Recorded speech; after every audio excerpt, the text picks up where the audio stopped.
Hello everyone. Good evening, good morning, good afternoon, wherever you are in the world. And welcome to this next session and webinar of the Data Science Institute.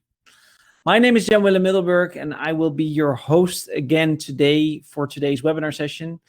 And today we're going to talk about a topic which, in my opinion, is very, very relevant to what's going on in the world. And we're going to be talking about how do you build a sustainable future with green IT. Now, before we get started, a few key announcements about this webinar. First of all, note that today's session is being recorded and that the recordings will be shared with everyone who is attending the session today and will be uploaded later at YouTube and the other communication channels. By default, everyone in this webinar has been put on mute, and we will centralize a Q&A session towards the end of this presentation.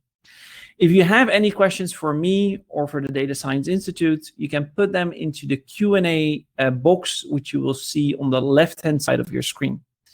You can also pose questions in the chat, which we will be monitoring throughout this presentation. And last but not least, note that the slides of this session and presentation are going to be distributed. So there's no need to take screenshots or make photos of the slides, because everyone will get a full copy of this presentation after the session today. So now that we've discussed some of these key areas, let's get started with our main topic and agenda for today. So what I've prepared for today is a session in which we are going to talk about 5 key main things. We're going to get started with a quick introduction towards the topic of green IT. What is it? How is it relevant today? And where did the term green IT actually come from? After that, we're going to dive into the main topic of today's session, which is the green IT framework. I will take you a little bit on the journey of what the green IT framework is, how it all got started, and I will also explain some of the key components of the way that the framework has been created and what are some of the critical capabilities that are necessary to start working with green IT. In the last part of this session, we will dive into the details of how you can get started. I will explain a little bit around the certification program and some of the downloads and additional backup information that you can have available at the end of the session today. Now let's get started with a simple question. What is green IT and why does it matter? And before I do that, let me explain a little bit about the Data Science Institute, which is the organization that is hosting this session for you today. The Data Science Institute is an independent body of knowledge for the development and advancement of data best practices. We perform research, facilitate education, and create certification programs to make people more familiar with data and data best practices. From that point of view, it will not be a big surprise that we are fully focused around all the elements that are happening within sustainable IT. And today's introduction of the green IT framework is a logical step within that particular journey. Good. Let's start with a very, very fundamental aspect that will help you to understand the necessity of green IT in today's IT environments. And in order to illustrate that, I have provided you with 2 graphs and summaries of recent research that has been conducted and which, in my opinion, very thoroughly explain the need for green IT. On the left-hand side of this slide, you can start to see the growth in adoption of AI and AI solutions. What they've done here, and this research was performed by Google, is showcase how AI adoption is taking place in different parts of the world.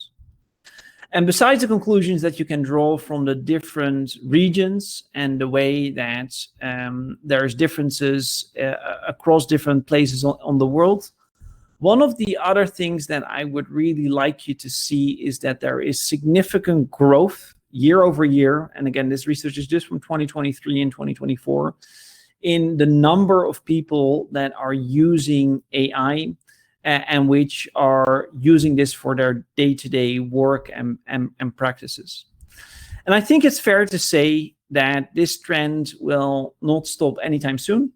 And if I can already make a small prediction for the year 2025, I think it's logical to say that everything will just keep on growing in the years to come.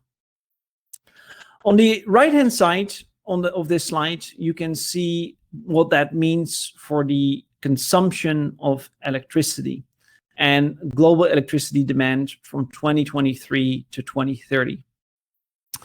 Note what you're seeing right here is the distribution of different elements and the way that has an impact on electricity consumption. This study was done by the International Energy Agency on the World Energy Outlook 2024, so also a fairly recent study. And again, in case you're interested in reading more about that, I've provided the links to both articles at the bottom of this slide. So after today's session, you can look it up. Why is this significant?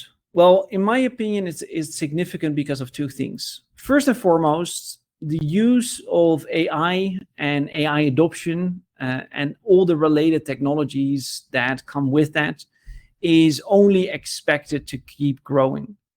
In my humble opinion, we have only seen the start of these kinds of solutions.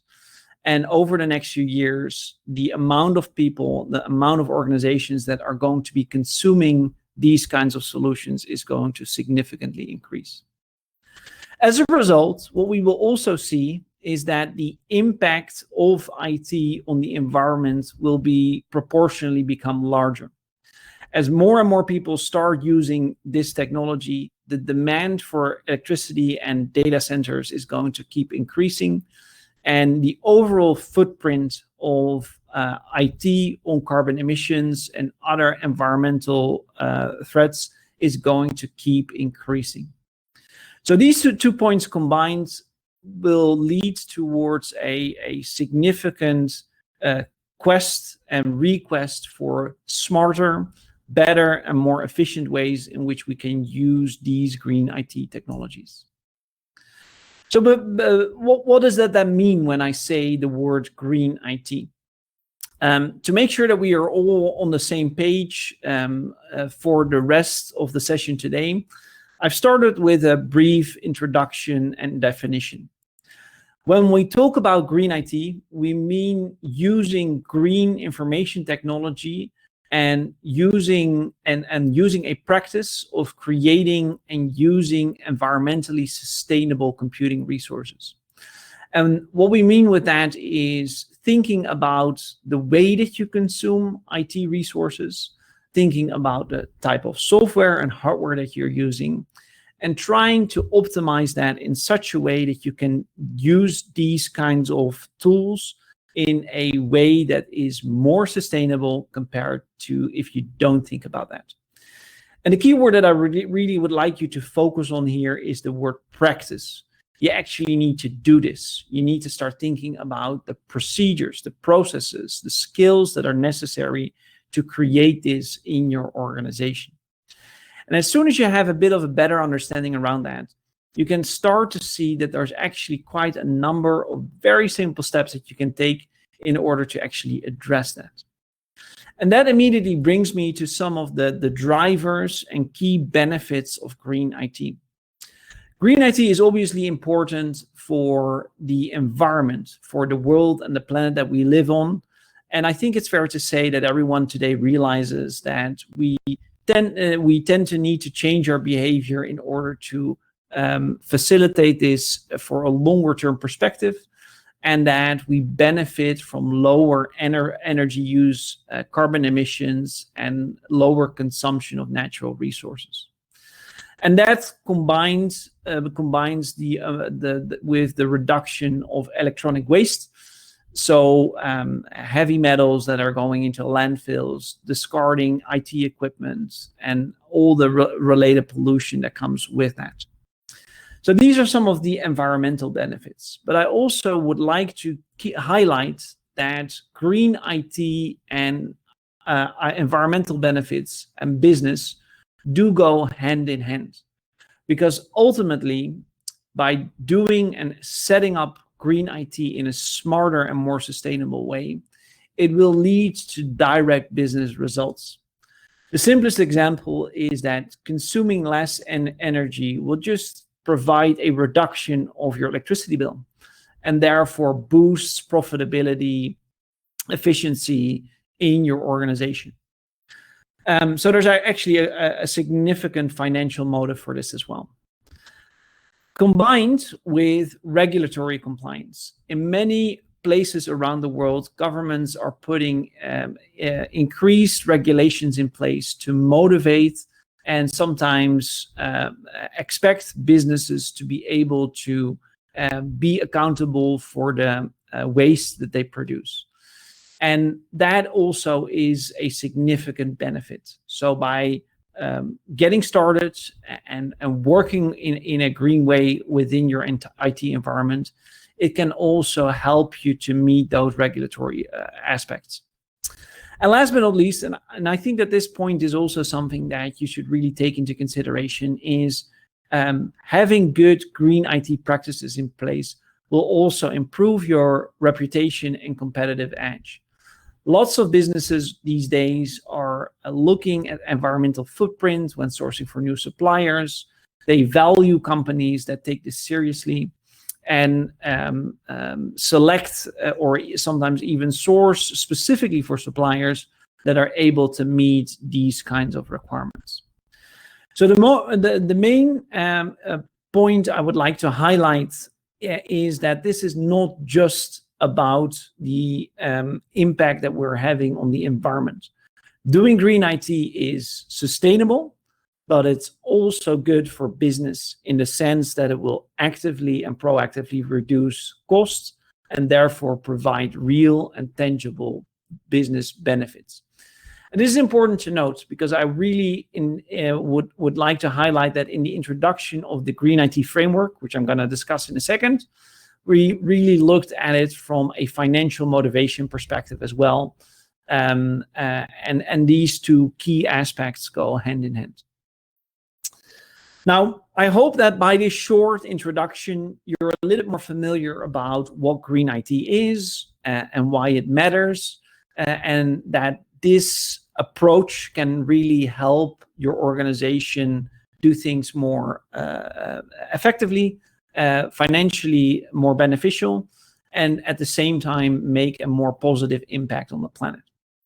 So your next question, which you might very rightfully ask, is then, well, now that I understand a little bit about green IT, why is there then a need to compose a green IT framework? And in order to illustrate that, we started with a simple question. And just like I've just been explaining green IT in the last few minutes, many organizations are familiar with the fact that this is an issue. They're familiar with the fact that IT has an impact on carbon footprint. And not only do they realize that, they also actively would like to do something around that. And in our organization and in many others that we've been consulting with in the last few years, a lot of businesses understand this requirement and they would actually like to get started.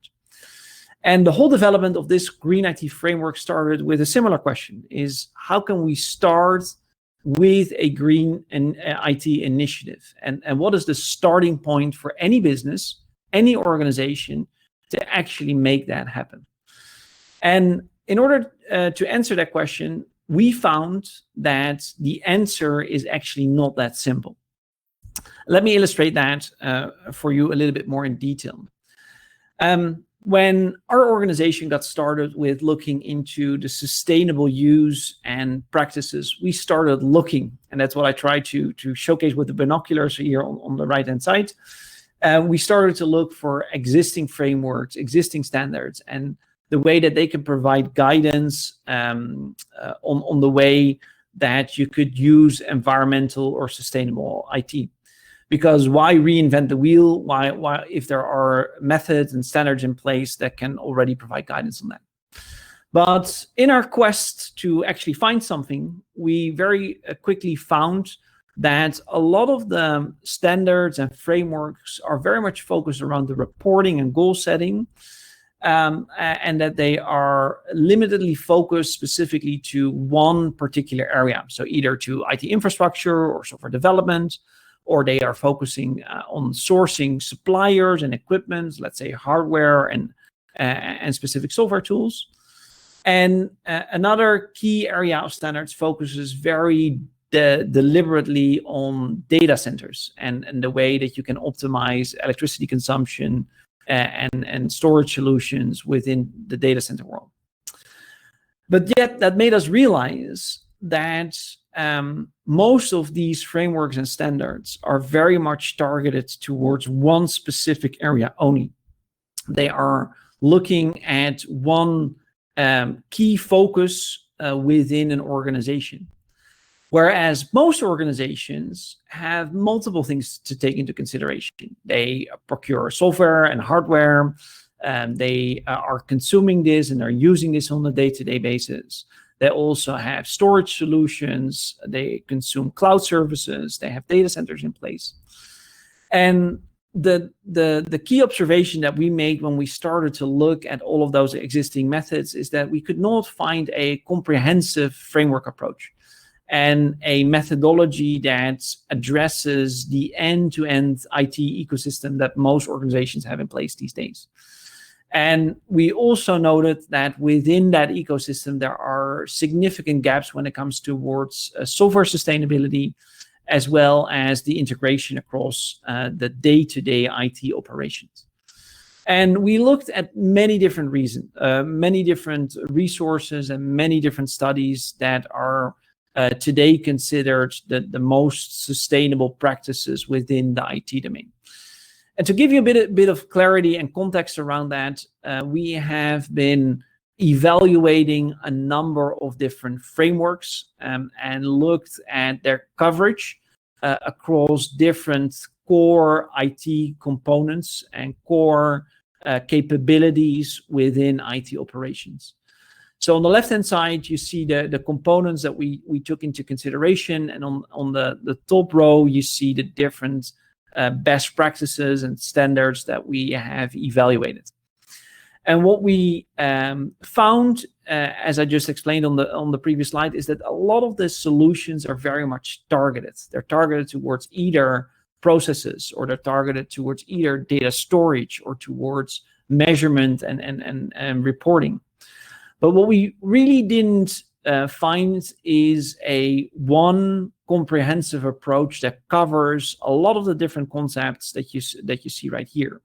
So a more end-to-end solution, a more practical and pragmatic approach that outlines and showcases how you, as an organization, no matter how small or large you are, can get started with adopting sustainable IT and green IT best practices. And that led us to start a more formal research project.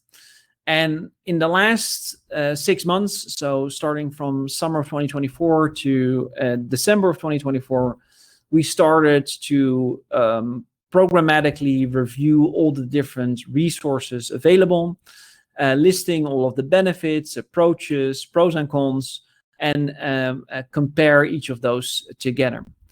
And that provided the input towards a project that was the development of the Green IT framework that I'm going to showcase today. And what we really aim to do and to create is to establish a framework that's very practical, something that every organization that can use, and that in addition is pragmatic. And what I mean with that is that everyone can apply it. It shouldn't be too technical. It shouldn't be too academic.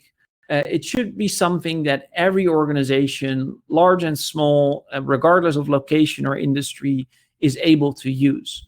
because it's my strong belief that if everyone makes a small change in the world, then we can together significantly overcome this problem. So we really wanted to make something that is simple, easy to use, and is something that makes a lot of sense to people.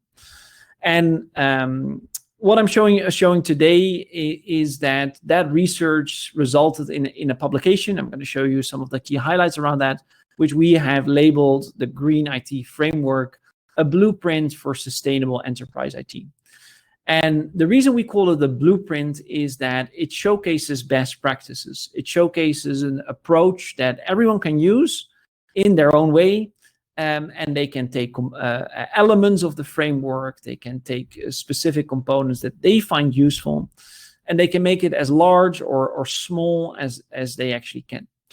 And we really try to find a approach that is vendor agnostic, not driven by any kind of technology, and that's just very, very simple to use. And the core of what we now refer to as the Green IT Framework is written in this publication you can see on the right.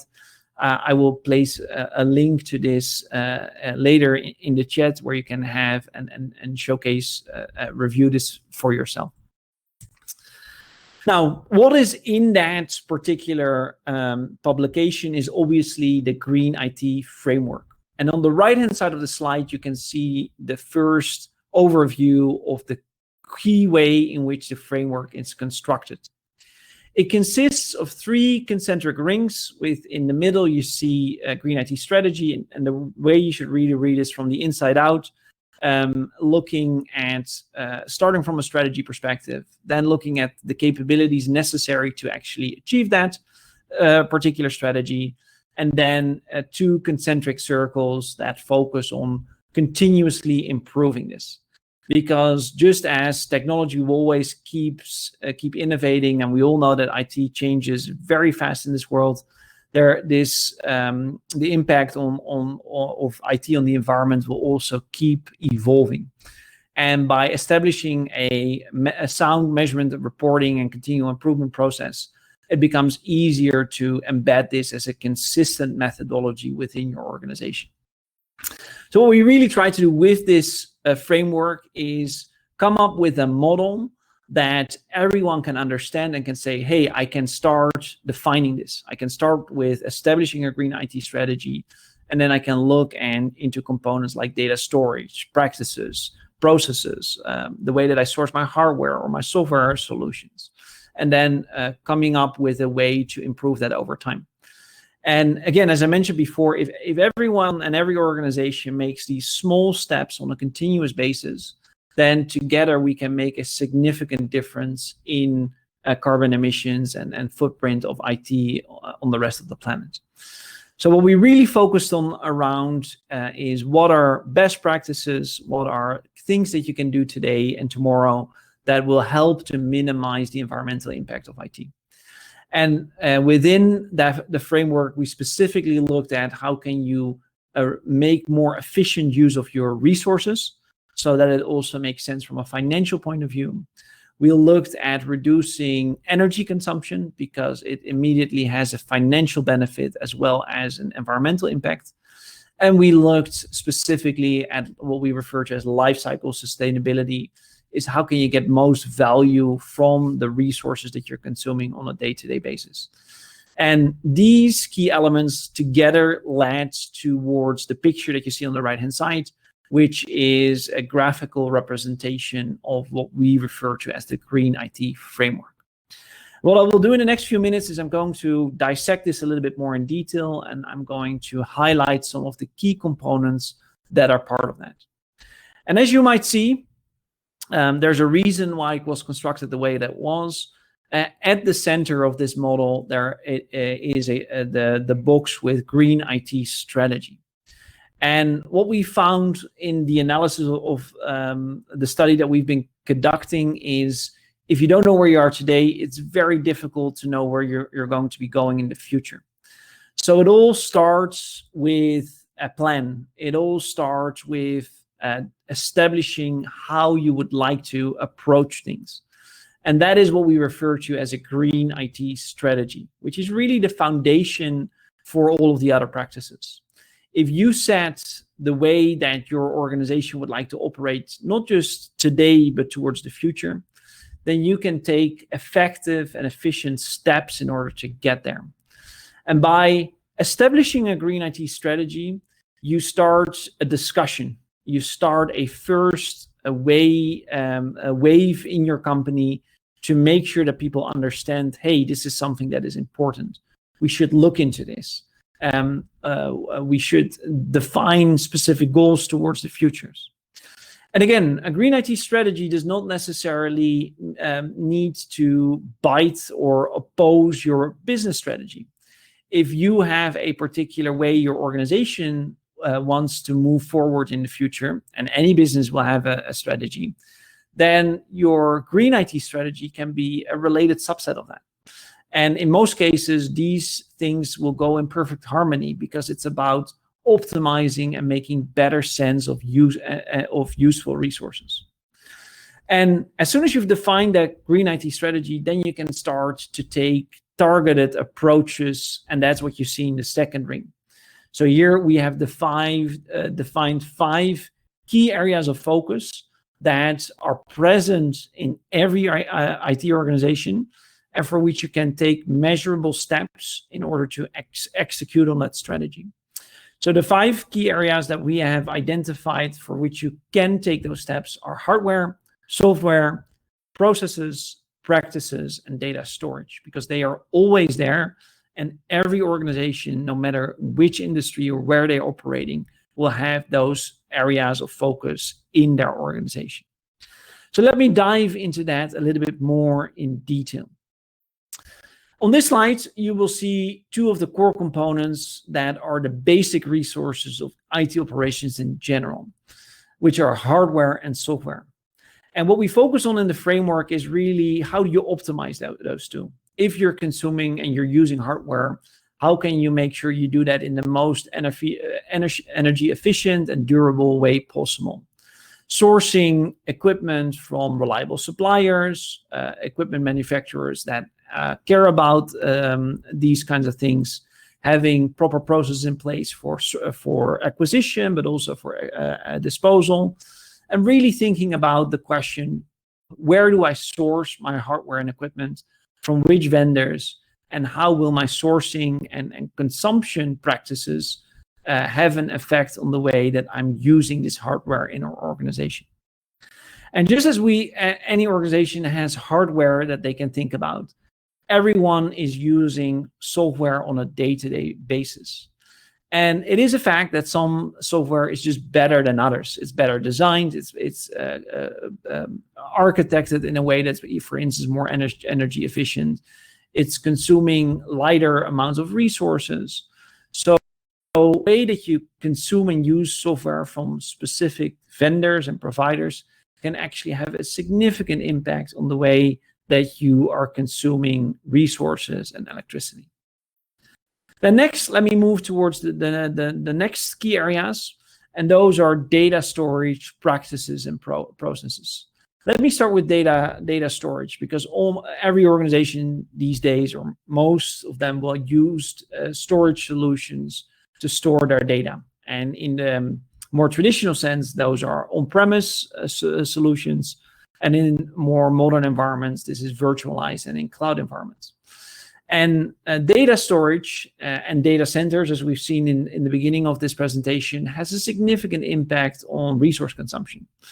For anybody that's ever been in a data center, you know the amount of the football fields of machines, the enormous amount of electricity consumption that is resulting into. And what we aim to do with data storage is optimize and think about how does an organization store its data, in what type of environment is that data storage necessary, but also, do we really need to store everything? A lot of, for a long time, organizations have been storing almost everything that was ever collected. But these days, there's a lot of information that's really junk or is of limited sustainable use, and thinking about the way that storage is actually necessary towards the future. The second key component is practices. So thinking about the way that your organization devises policies, the way that it deals with vendors, that it executes specific procurement, the way that it uses paper, stoners, other heavy metals in an organization. So really thinking about the way that you operate as an organization. And again, most organizations have some practices about this in place, but there's a lot more that you can do as soon as you've defined that inner strategy. And practices then logically follows into a number of processes. What are the key steps that we take? How do we do disposal in our organizations? How do we source for vendors? How do we use workflows, automation, and tools in order to actually that will actually lead into more measurable results? And by using these processes, you can start to optimize resources and save energy on an ongoing basis. So I hope that you start to see that we really tried to make this framework very hands-on, very pragmatic. And I think that if you're listening to this, then you will very quickly realize that you're using all 5 of those key domains. And if you start making small improvements within each 5 of those domains, that it becomes easier to contribute. And this is what we mean with the end-to-end approach. This is why we didn't build or adopt a solution that, let's say, for instance, only focuses on hardware, but something that is integrated and holistic and can be used in any type of organization. And then last area is that you will see 2 arrows that kind of circle around the inner circles of this Green IT framework. And those are measurement and reporting and continual improvement. And the reason that these are listed as cycles is because this will never end. Measuring and reporting means that on an ongoing basis, you evaluate where you are today so that you can start having actual metrics and results in place that you can then use as a starting point for further improvement. And this measurement and reporting, I think, really matters because it showcases measurable progress. And it also means that it doesn't really matter where you are today, as long as you start making a plan towards the future and start taking steps in order to get there in a measurable way, and in a way that is reproducible and that is objective and makes sense, then every organization can start with this. And I always like to say that measurement and reporting is kind of like the basis of improvement, because if you have objective metrics that you can improve from, then again, it doesn't really matter where you are today. You can always take the next steps to do something slightly better. And that right away leads me towards the final part of the framework, which is continual improvement. And the main message here is that Green IT and using IT in a responsible manner is never going to end. There will always be new technologies, new ways in which IT is going to be adopted. Think about the whole AI boom that we discussed at the beginning. And you always will need to, as the world changes, you always need to make readjustments to the way that you are actually executing this. So measurement and reporting form the basis for continual improvement, which then again forms the next step towards measurement and reporting. So those elements together form what we have labeled the Green IT framework. And I hope that you start to see by now that this is a very simple yet pragmatic approach that you can use in order to get started. So with that, I'd like to leave you with a key message, and that is that by embracing Green IT and starting with a framework, that you can actually make a difference. And even though that difference might on an individual level be small, or even at an organizational level compared to all the millions of organizations that are out there in the world, is that if you start using this, it can help to reduce the impact of IT on the environment. And that is good from a financial perspective, but also obviously from a climate perspective for future generations. But the main message is that you need to organize. You need to think about, well, how do we actually do this? And most people are these days already aware and familiar that something needs to happen. but the question is how. And what I'm strongly advocating for is that a first step could be to look into the Green IT framework, because it provides a method, a practical method, something that you can build upon. Again, I'm not going to say that this is the only way that you could do it, but at least it provides something that organizations can adopt. It's ready. You can use it tomorrow. That will drive and move things forward. And that's the kind of the main message of this webinar is how do you actually get started? Realizing is one thing, but taking then the necessary steps to get into action, actually do something, that really is the second step. Good. So that is as far as I will go in terms of theory today. In the last few minutes of today's session, I already would like to kind of give you some hands-on and very practical advice.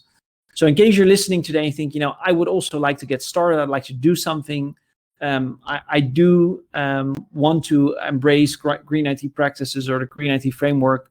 How can I get started? Well, in the next few slides, I'm going to give you some practical guidance on what are the first few steps that you could take.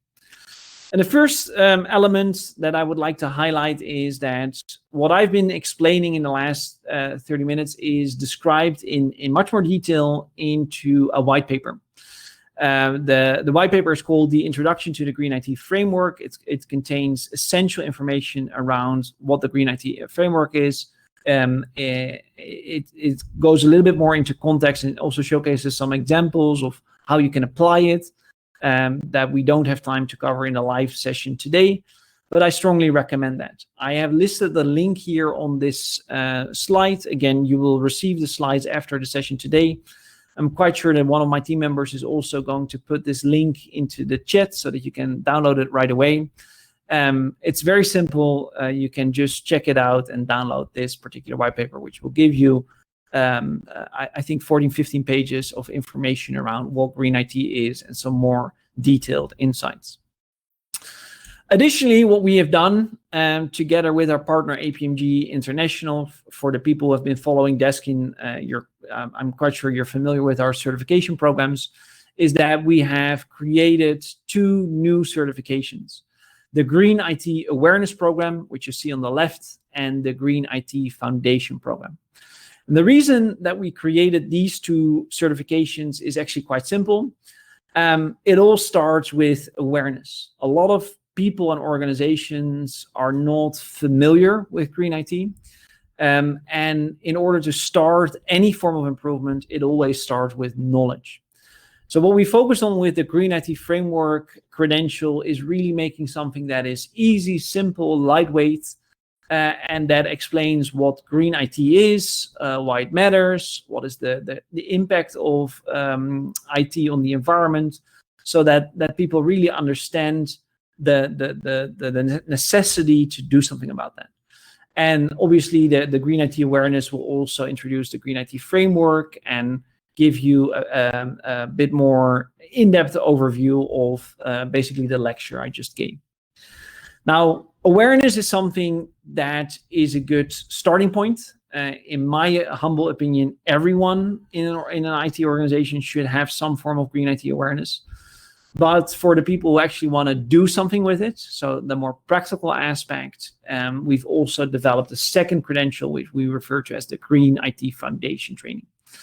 And the Green IT Foundation program is aimed at a different audience. It's aimed at people who actually want to get started with embracing or adopting Green IT in their organization. And here we cover topics like how do you draft a Green IT strategy? So remember the central circle in the model that I explained, that's what's being covered in this foundation course. What are KPIs that you can focus on? So how do you do reporting? What KPIs would be useful to set up in your organization? How do you audit that? So how do you perform Green IT audits, and how do you set up practical ways to actually measure that and then continually improve things? So the certification on the left is, I would say, more generic, shorter, obviously also a lighter form of exam. to spread awareness in any organization. And the program on the right is a little bit more in depth for people who actually would like to roll up their sleeves and get started with doing this on a day-to-day basis. It's not that the one is a prerequisite for the other. It's just for a different target audience and different areas. And I hope that by this brief explanation, you can kind of see what the best market or solution for each of those different credentials actually is. Now, since it all starts with knowledge, it really, well, one of the key pieces of advice I can give you is read up, learn more about it, and preferably get certified. With the Data Science Institute, we have set a goal to certify up to 100,000 people in green IT by 2030. I know that this is a very ambitious goal, but I'm sincerely hoping that this program will make a lasting impact, and that a few years from now we can say people all across the world are using and adapting the green IT framework, and by doing that, we as an organization have contributed to, I'm not going to say that we've solved the climate issue, but at least towards a part of raising awareness, reducing carbon footprints, and making sure that people are familiar with the impact of IT on the environment, and that hundreds, preferably thousands of organizations are taking actual steps to proactively reduce their carbon footprint from an IT perspective. And the reason I say proactively means they develop a strategy, they're measuring, and they take these kinds of considerations into account when sourcing for hardware, software, processes, policies, and all the things that we just talked about. And if we're able to achieve that within the next few years, I think that we can make a very, very positive impact. So again, I know this is ambitious as a goal, but my sincere ask to everyone listening today is join us on this journey and become one of the first 1,000 people that actually gets this certification, and showcase the commitment to your own organization and maybe the ones around you that this matters and that you can actually do this. Now, what you see on this slide is that there are e-learning programs for this available. There's also certification vouchers, and you can sit for this obviously online. So to provide you with some extra motivation, I hope it's not too much necessary, but if you are watching today, to thank you for the time that you're putting today in the webinar and being able to use some of your time to talk about this, we have created a 50% discount voucher on the whole program. Again, the link towards the program is available on the slides, and again, we'll share the slides afterwards. But if you just use the Get Started part, you will get a 50% discount on the course and the course with the exam, as well as the self-study kits, and you can get started right after the session today. It's valid today and tomorrow. So since this recording is going to go up online, you do need to be a bit fast. But if you want to get started, literally use the Get Started discount code, and you will get a 50% discount on the program. And I hope that that kind of provides a little bit of more, I would say, financial incentive to actually do this. And with that, my friends, I hope I've explained in the time that we have allocated for this webinar what green IT is, why it's so necessary, but also how you can use the green IT framework to actually do things. And that hopefully by now you're aware that this is a very pragmatic and practical approach that you can use to do things to make a difference tomorrow. So with that, I'm going to move towards the Q&A part of this webinar. So if you have any questions for me, please type them either in the Q&A box on the left-hand side or put them in the chat. You can also ask to unmute yourself in case you would like to ask the question in person. And in the next 10 minutes, I'll try to answer as many of the questions as possible. Good. First question that I have right here is, what is the duration of a course in terms of hours? It's a very good question. I didn't really cover that, so thanks so much for that. The awareness session is approximately a one-day program. If you do it online, it will take you around 4 or 5 hours, but if you take it more in a classroom setting, it will be around 1 day. And the Green IT Foundation would be a 2-day program in which you go a little bit more in depth, and therefore it's also slightly longer. Very good question. Second question is very much related. What is the target audience? So I hope that I've kind of already explained that a little bit in the previous slides. The target audience for the awareness programs is more for basically everyone who is able to, anyone who's working in an organization that uses IT can actually use this. And you don't necessarily need to be in the IT domain. So if you're marketing or finance or anywhere else, this is still a good program to go through. It's just about raising awareness around what Green IT is and how it has an impact on the way that organizations operate. As I mentioned also previously, the target audience for the foundation program is a little bit more in-depth and is more aimed at people who actually are going to do something with this. So if you are the one that is going to be involved with writing a, let's say, a Green IT strategy or setting up a measurement framework, then it would be the course for you. Good. Next question is there any validity towards the certifications? The answer is no. So there is, as soon as you have passed the course, your certificate is valid forever. Same is true for the online environment. As if you have access to this, you have access to it for as long as the Data Science Institute exists. So there's no expiry date or no need to renew after a period of time. I know that that's customary with some programs, but we are all about driving adoption, and there's no need to recertify that after a particular time. Good. Next question is from Aliyah. Can you share the exam structure of these certifications? Yes, I can. So the awareness course is a 30-question multiple choice exam. And you will get around 45 minutes to complete that, depending on which language you're choosing. And the foundation course is a 40-question multiple choice exam, for which you get 1 hour time to complete it.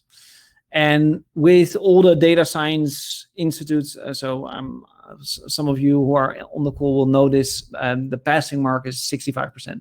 So that's across all of our examinations. And if you want to ever be a teacher for this, or somebody that is explaining this to others, then you need to get a 75% score as well.